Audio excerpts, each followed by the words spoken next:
I have always been out. You can't hide me. Even if I want it to be hidden, that's just something that is a no-no over here.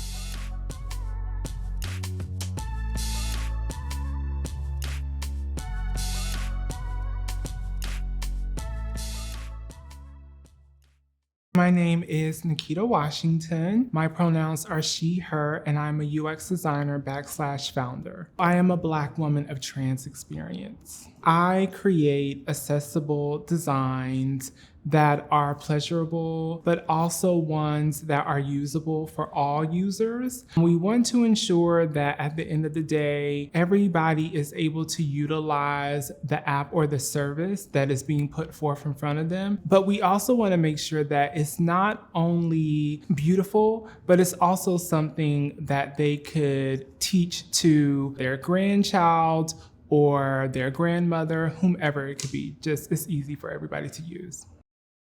I am Black. I am really someone who is deep within my culture, and I feel that that should be highlighted. I grew up in a very close-knit community because I am from Jacksonville, North Carolina, which hosts the largest military base, Marine base, Camp Lejeune. And so we all knew one another, but we all kind of minded our business in a sense, but everybody watched out for one another. Unfortunately, I did not see a lot of people who look like me. And when I say that, meaning within the LGBTQ+ community, a lot of people were still closeted, but I was one of only that was very out and proud. So that often put a target on my back because I always stood out. I was never someone who could hide in the shadows. I remember in elementary school being called the F word. And I was like, what? And it really took me by surprise because I'm like, how do you know? I think about it all the time. How did people that age, elementary school, know what that word was and how to use it in the proper way? I was someone where I was very self-conscious about my body.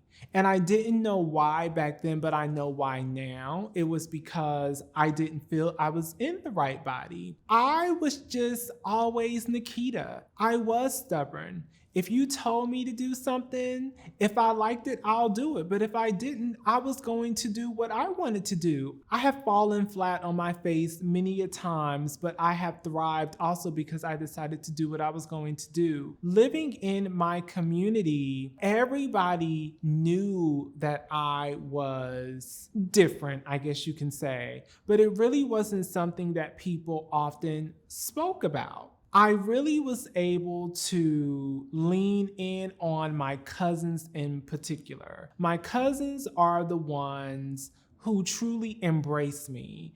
And whether it was my male cousins or my female cousins, I'll never forget, I was in middle school and this boy by the name of Rocky just kept bothering me. On the bus, he was trying to fight me, and my cousins, who were 2 football players, was like, you're not gonna mess with my cousin.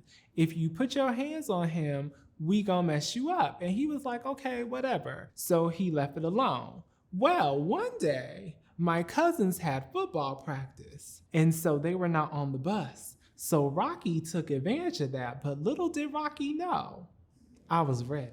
Okay? And I banged his head up against that bus window, and he never messed with me again, okay? But now when I go back, I see the youth being out and proud in a place that is primarily conservative. I did not grow up in the traditional mother-father household. I grew up in a situation where under one roof, it was my mother, my 2 aunts, my 2 uncles, and my 2 cousins. So we had a great house, but of course, living with all of those people can get very annoying. But I definitely learned a lot from each of them, and that's where I am today.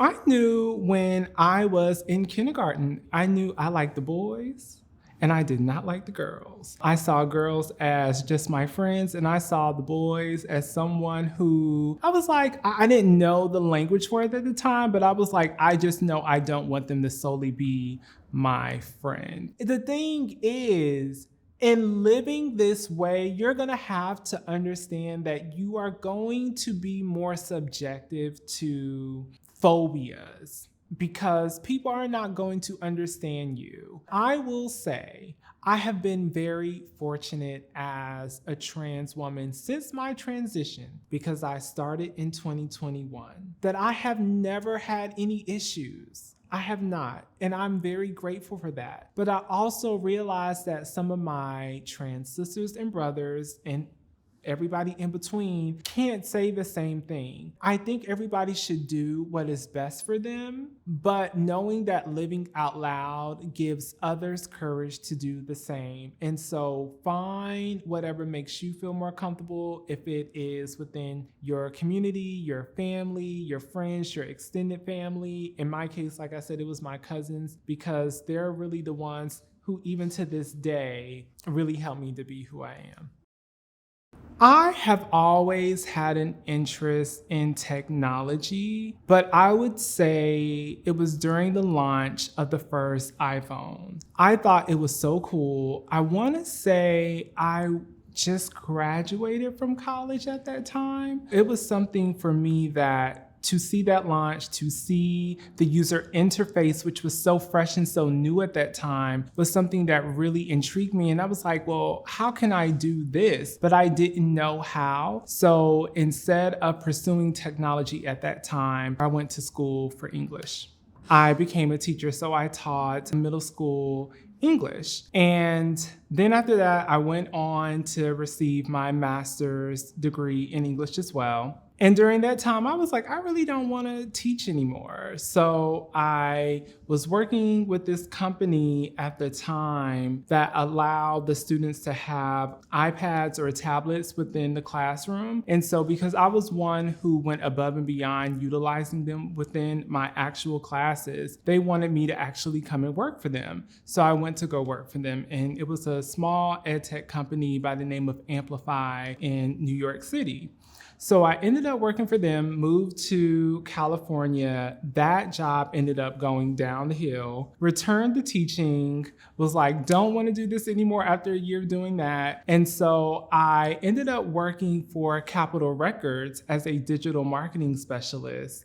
That was crazy. Ended up getting on unemployment because they let you go, because if Katy Perry doesn't sell records, then they cut people. And I was one of the ones that got cut. So thanks, Katie. I ended up returning to teaching for the third time in DC. And I was like, okay, look, you cannot keep going back and forth between teaching, leaving to go to tech, girl. You gotta learn a skill. So when the onset of the pandemic hit, I was like, this is your chance. Did some research, found out about UX design, completed a certification with Design Lab, and the rest is history. Design Lab is an intensive boot camp. You have two options. You can do full-time or part-time. If you do full-time, you'll complete it in 3 months. If you do part-time, you'll complete it in 6. I completed it within a year because it was very laborious. I wanted to ensure that I learned all of the skills. I didn't want to half-ass anything. So I wanted to take my time with it. They allowed me to speak with mentors. So one of my mentors was a senior UX designer from Amazon. So I learned from the best, or one of the best. And then they also provided you with career mentorship as well. During that particular boot camp, I was able to complete assignments and also create capstones that would go into my actual portfolio, which I still utilize to this day. And so it was a lot of hands-on experience, and I really appreciated that because I don't think I would have been able to be a self-taught learner of UX. Some people can do that. Myself, I really need to be able to ask questions and just bounce ideas off of individuals to know if I'm going in the right direction. Being able to communicate, that is number one, because often you have to articulate your design decisions. Being able to get in front of a crowd or your peers and being able to relay that information is really critical. Also being able to take criticism, because You're gonna have other teachers. You even have your students who give you opinions on your lesson plans. So it's pretty much the same as showing my designs and receiving that feedback, as well as when I design my lesson plans, that's nothing but the design thinking process and applying that. So I really took those skills and I combined them with the hard skills that I learned from my program, and I'm continuously sharpening my skills each day. Education was not it for me. I felt like in education, I was being suppressed. My true identity. I was very depressed. I was very upset. I cried a lot. I just felt like I wasn't able to flourish. I remember working in very conservative area school districts, and the parents would find anything to complain about. And it really would piss me off because I'm like, I'm just simply trying to teach your child. I'm not trying to turn them or anything of that nature, but they always found it to be a problem, especially in those areas. But the great thing about it is, even though I am no longer teaching, my first group of students, they are now like 24, 25 years old. Do you know that a chunk of those students have come back and told me, because I keep in touch with all of them, that I am the reason why they came out, because I was their teacher. I have so many rainbow babies, it's not even funny. And I'm proud of each and every last single one of them. Now, when it comes to technology, that has never been a problem. And when I would work in those tech companies that I was telling you about, or even within Capitol Records, I would see people who looked like me who were flourishing and people accepted them. And I was like, well, damn, how can I, get in that? I always felt that technology was that entryway for me, and it has proven to be correct. I am very open about who I am. Now, don't get me wrong, I don't go around broadcasting it, but I also don't hide it as well. And I feel that because I am so open and honest about my identity, that draws people to me and they want to hear my story. And if I can let someone know that we are all not a monolith, we have different experiences. This is mine. Don't take mine and compare it to someone else because it's not the same. But if you can just listen and learn, you can know that we are here. We're meant to be here and we're great. It's been very eye-opening. I am someone who takes risks, takes chances. I want to build community. I want to be visible for other trans individuals, particularly trans women, even more particularly Black trans women, because often we are not seen in these spaces. Black trans women are often into sex work because they cannot get an actual job due to, just simply being trans. So the fact that I am a UX designer, I'm a founder, I'm a public speaker, I'm on advisory boards, I'm doing all of these things and I have all of these opportunities, I know that I am an anomaly. It's not something that everybody has those opportunities. So I want people to see someone like me. So not only can they say she can do it, but others can as well. So those spaces within education and tech, I'm continuously receiving more and more opportunities, and I'm not taking them lightly because I really know that if I messed it up, then they may not want to extend that to other people who look like me. I am on the leadership team at Allen Tech. I am the head of the community for the trans channel. It's really, really great because we have about 900 members and growing, and it's a really safe community. Everyone is not permitted in, only those who identify as such. And it's really a way for us to uplift one another, to talk about everyday issues, what's going on in the media, and just being able to say, look, I just found out that my company is going to pay for all gender affirming surgeries. Do you know a surgeon that I can go to? Because it's so hard to find that type of information. Also, being able to provide each other with referrals. Do you like your job? Are they inclusive? I really am honored to be the head of that community. And this year, we are really trying to become more active.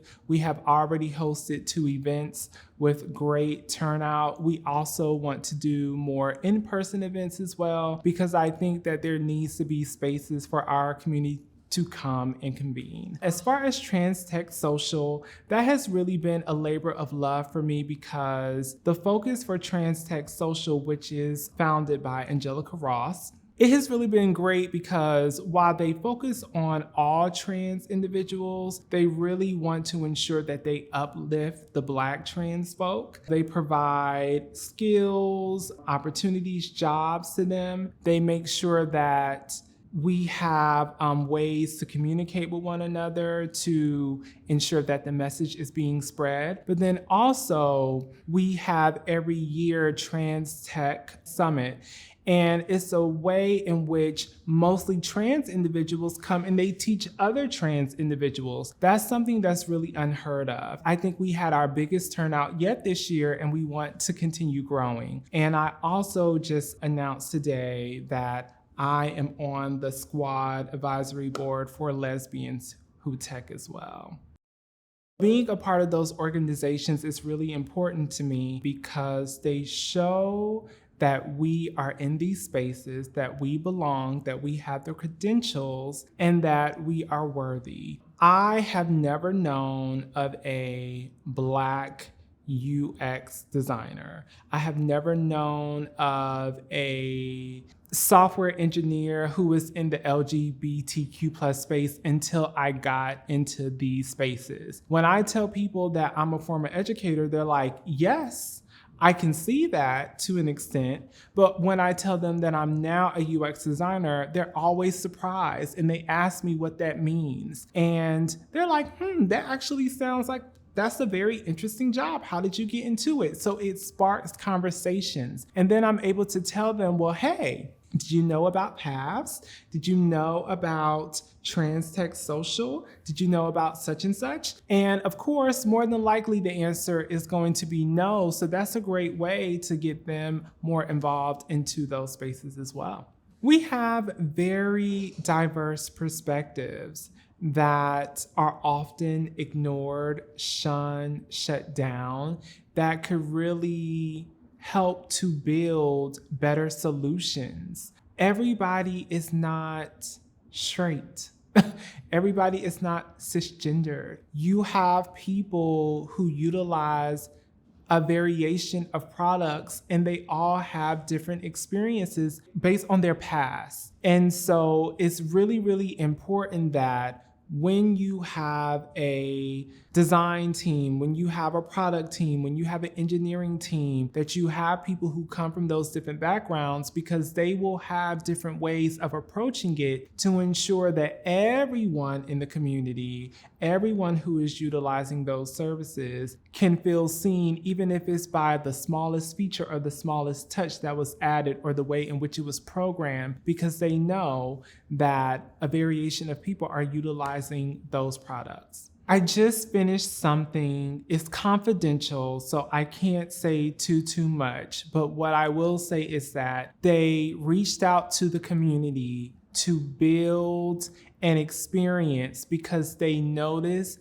that there was a lack of our voices when it came to us in that particular space. And so as a result, when we are on those apps trying to find what we're finding, the percentage of us really being successful is very, very low. And they wanted to know why. So they asked us to come in and research and build a solution based on that research. And so when it is deployed, whenever in the future, it will definitely be ideal for people to see more of that particular type of work, and hopefully they'll bring more perspectives to do that. Understanding that we are all humans and we all are going through something, and being mindful that somebody may not be having the best day because of something that someone said about their gender expression or their sexuality as they were walking to work.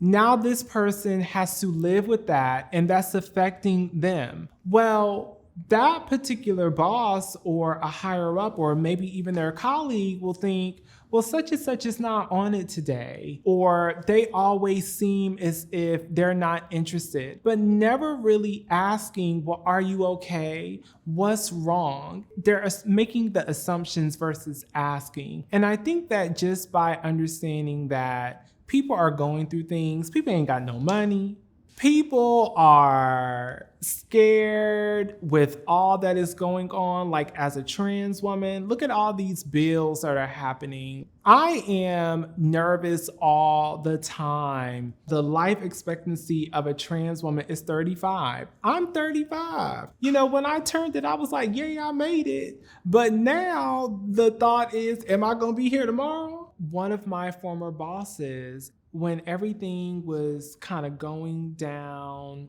with all of these different bills, he just simply sent me a message and said, hey, I want to check in on you to make sure that you're doing okay. That to me was an olive branch to let me know that, one, he cared.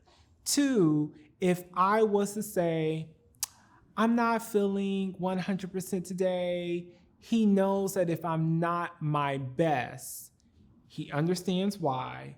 Two, he can provide resources. If they provide resources for mental health so that people can talk to a therapist, I think that that would be helpful. If they understand that people just may need a 1 to 2 hour break beyond lunch, that's one thing.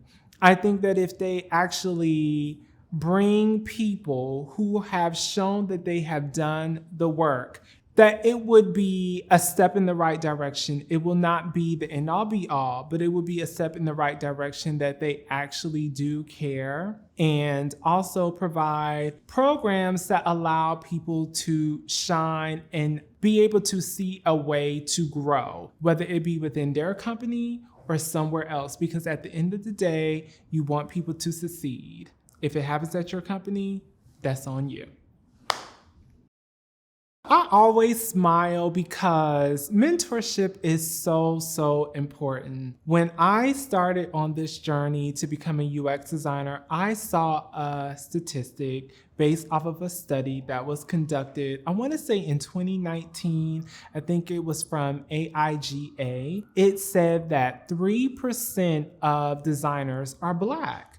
So I'm like looking around. I'm like, well, no wonder I don't see a lot of people who look like me, because there's not a lot of us in these spaces. And I remember one time I got a notification about an event through ADP List, which I was also an ambassador for in the beginning. And I saw this Black woman with this big afro, and she had like this black lipstick. And I was like, she looks like me. I want her to be my mentor. And so I reached out to her in the hopes that she would help a sister out. And she did. And not only did she help me out, she really gave me the real deal.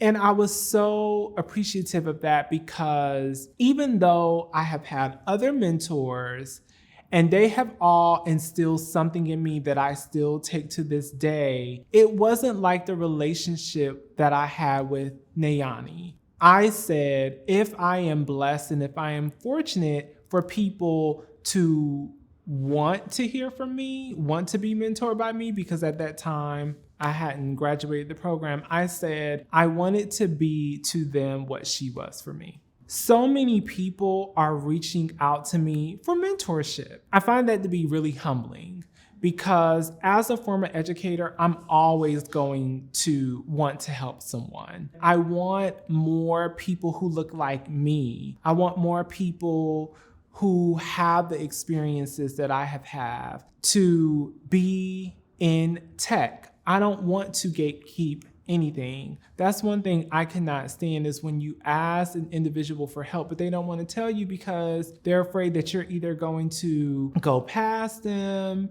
I just think that's dumb. We can all get these people's money, okay? They got enough of it. I definitely think you should first start on LinkedIn because you should definitely grow your network. It is going to take you a while, but it's really, really important that you do leverage those connections that you already have. And I think that simply just reaching out to the person, don't give them a stock message of, hey, want to talk to you. Let them know why. If you want to get personal, that's totally up to you, but you definitely want something that is going to capture the person's attention because you want to ensure that they understand you're not going to waste their time. There has been so many times where someone maybe has reached out to me. I'm kind of like, well, what exactly is it that they want to learn? And it's also important that you come knowing what you want to discuss because there's nothing worse than getting on someone's calendar and then it's just kind of like two people looking over a Zoom call like, what we gonna discuss? Because you didn't come prepared. What I love most about my work is the fact that you get to collaborate with so many creative minds. I was always that student in school where I used to loathe group work because I'm like, I can do this by myself. I don't want to have to work with anybody. But now I understand really the importance of it and how beautiful it can be if you have a great team surrounding you. When you have people who are also really dedicated to the work, they're genuinely excited about the type of work that you're doing, it really gets the juices flowing. You come up with something, they come up with something, and it is a continuation of this labor of love for this project. And I would just say that that is the main thing, but also seeing it in the hands of the users and receiving that feedback. It's not always great when you don't get the type of results that you wanted. But when you do, you know that you did something that is going to make their life a little bit easier for your product. I think the fact that I am who I am, I have the title that I have, and I have met the people that I have met. I am in the spaces that I am in. That is what I am most proud of. I would have never thought that I would have been able to have what I call the perfect alignment. I don't think the old Nikita pre-transition would have been able to flourish like this. He wanted to, but I don't think he would have been able to because he really wasn't aligned with who he was. Whereas this Nikita is new and improved, and so she knows who she is, and she knows what she is going to accept and what she is not going to accept. And I think that as a result of that, so many things have come my way. I don't really have to seek out things anymore because they're coming to me. And I don't say that in a boastful way. I think I just say that because it just makes sense that everything is falling into place. One of my future goals is I really want to do a TED Talk.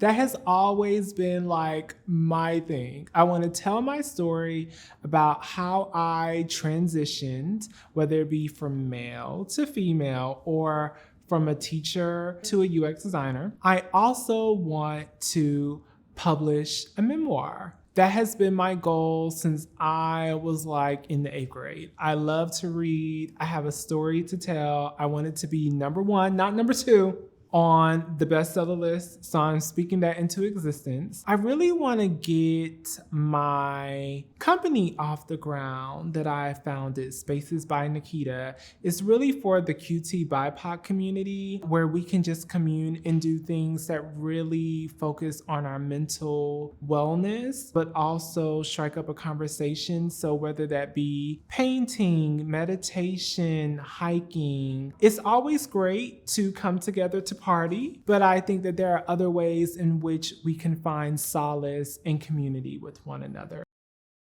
Everything that you have gone through is for a reason. Although you are not going to understand those reasons during that particular moment, as you get older, you're going to have a lot of aha moments, and then they will come together and make sense. So don't be so hard on yourself.